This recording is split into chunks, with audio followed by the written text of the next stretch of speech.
morning and welcome back to the Morning Commute with Opie living in the city. It is 57 degrees outside. It is a cooler morning for a cooler group of people tuning in to the channel.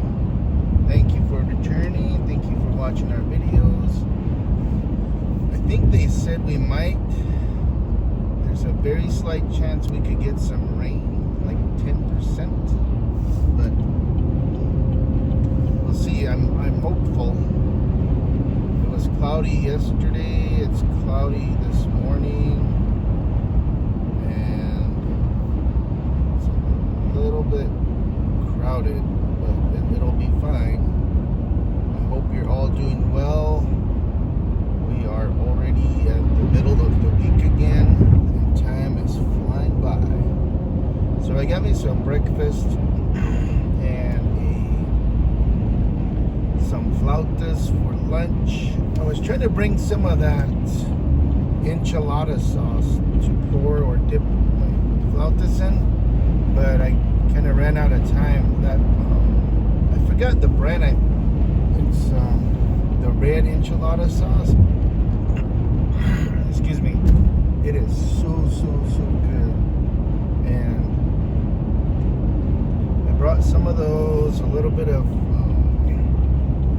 avocados, and then I made me a breakfast burrito. And for my burrito, I added some chili flakes and some cayenne pepper.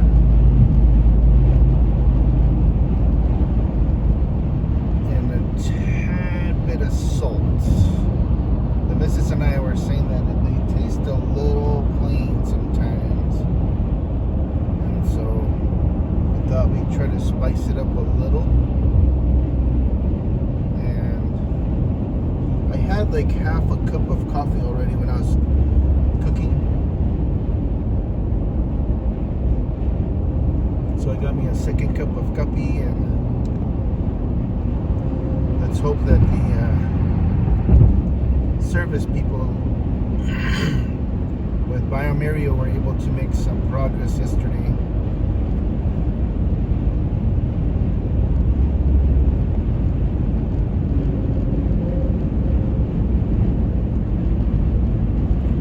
It's nice and cool up north too. Comment below, let us know when you plan on planting in your area, or if you already did. Are you going to plant beans, corn, squash, gourds?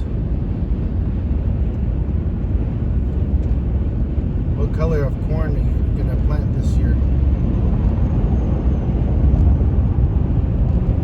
For us, I think we are running low on white corn, John white corn, and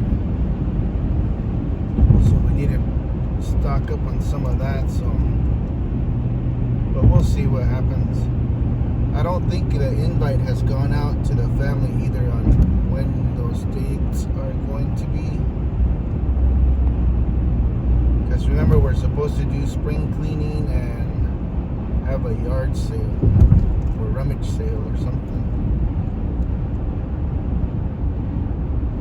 We have some non-smart flat TVs, sinks, cabinets, tankless water heaters.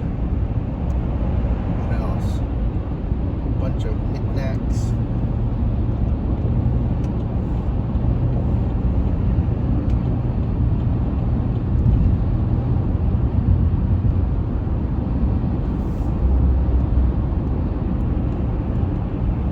So that's going to happen sometime this spring. It's already almost Easter. I think we're headed out for Easter. I think that was on the plan.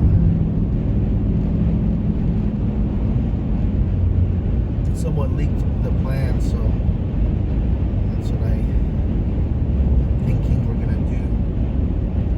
Alright, let's see what's going on. Check the weather, local events, traffic, etc. The story of Lori Daybell, convicted in Idaho of killing her kids, started here, so it may be appropriate that her legal saga ends here. here as she goes on trial in Phoenix this month for her alleged part in the murder of her ex-husband in 2019. Daybell, who is already serving a life sentence in Idaho for murdering her two youngest children, J.J. Vallow and Tylee Ryan, and conspiring to kill her fifth husband's previous wife. You're going to have to play along with me here or make a chart. She is charged here with conspiracy to commit murder in the 2019 shooting death of her fourth husband, Charles Vallow, in Chandler. And joining us with the latest is reporter Ashley Holden with our TV partners at ABC 15. So Ashley, for those who weren't living in the Valley at the time, could you please explain how this awful story began here and what's happened in the 6 years since? Yeah, I mean, I think that for people that haven't been living in the Valley, so many know the name Lori Vallow. Now she goes by Lori Daybell, but it's kind of hard to actually comprehend that this whole twisted and tragic story actually started here in 2019. And that is actually when Charles Vallow, he talked to East Valley Police. He actually reported that he was concerned about his wife at the time. So this is Lori Vallow's fourth husband. And he was concerned. He said that she had already threatened him. Well, a few months after that, Charles Vallow was shot and killed by Lori's brother, Alex Cox. Now, Alex Cox is no longer alive. He died of apparent natural causes just a little bit after all of this. And we all have to hang on because there's a lot of names involved in all of this. Now, right around this time, I do want to bring up, she's charged in two Arizona cases, conspiring to kill Charles Vallow, but also conspiring to kill Brandon Boudreaux, who is her niece's ex-husband. So she's going to have two separate cases here. And all of this was kind of before and during really when everything happened in Idaho. So there was kind of some overlap here, but all of this played out and started here in Arizona, just as everything started in Idaho.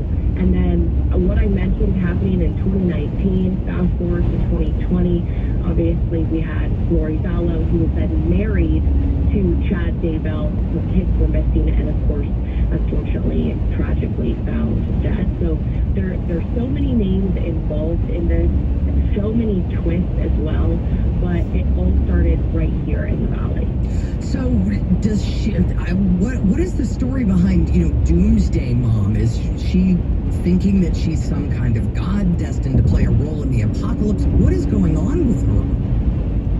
Well, she married Chad Daybell, who is kind of termed like a doomsday author. And throughout this whole process, we've seen different messages, different kind of examples of potentially thinking that people in her life have become what she called zombies, and talking about the end of the world. And that's something that Charles Vallow actually brought up to East Valley Police when he called them, and he was really trying to get his wife at the time help.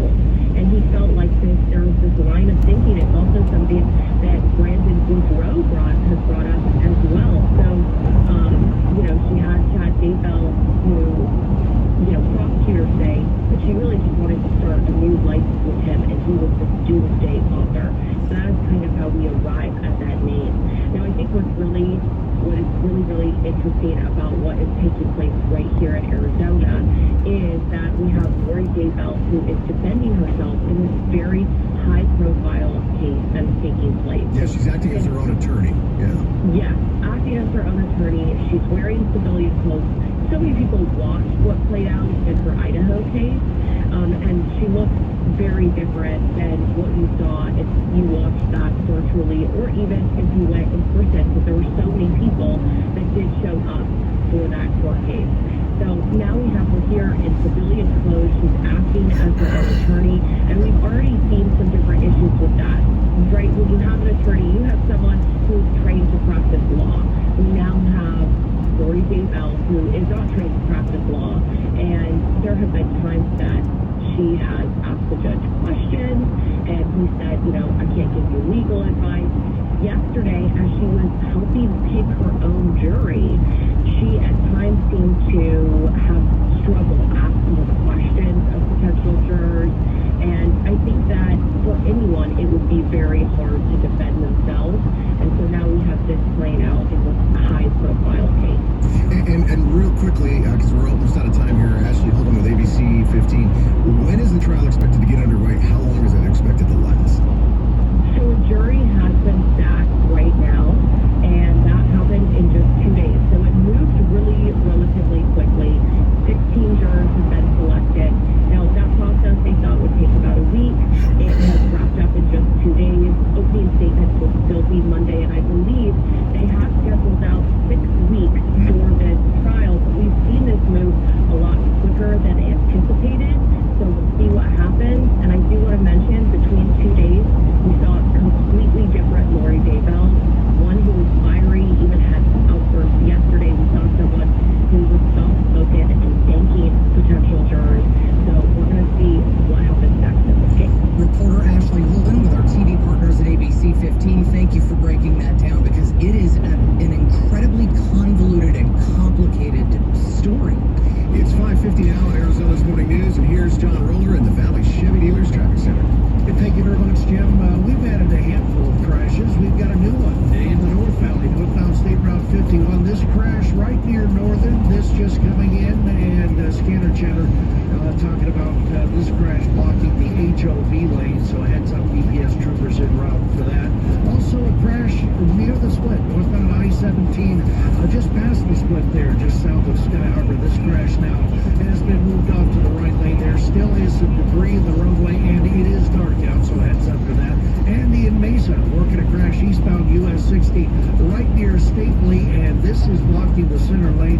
DPS troopers en route to that crash as well, and the surface streets are still quiet. John Roller, KTAR News. Weather-wise, partly cloudy skies today with a high of only 67 and even about a 10% chance of some showers around the valley. Cloudy tonight, dropping down to 49, then we're back up into the 70s Thursday, Friday, and up to 80 by Saturday. Weather brought to you by Howard Air and Plumbing. Weather replace or repair, call Howard Air and Plumbing. Enroll in Farm Bureau Financial Services Drive Up. Will be exactly. What we do know is that a whole lot of U.S. allies are promising to retaliate in what could be the beginning of a far-flung trade war.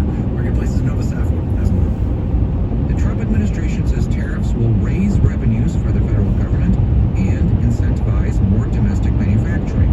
On Fox News over the weekend, advisor Peter Navarro said tariffs will bring in some $600 billion a year in new revenues and will be coupled with income tax cuts. If you look at this basically holistically, as they say, consumers and Americans are going to be better off, including all the jobs they get.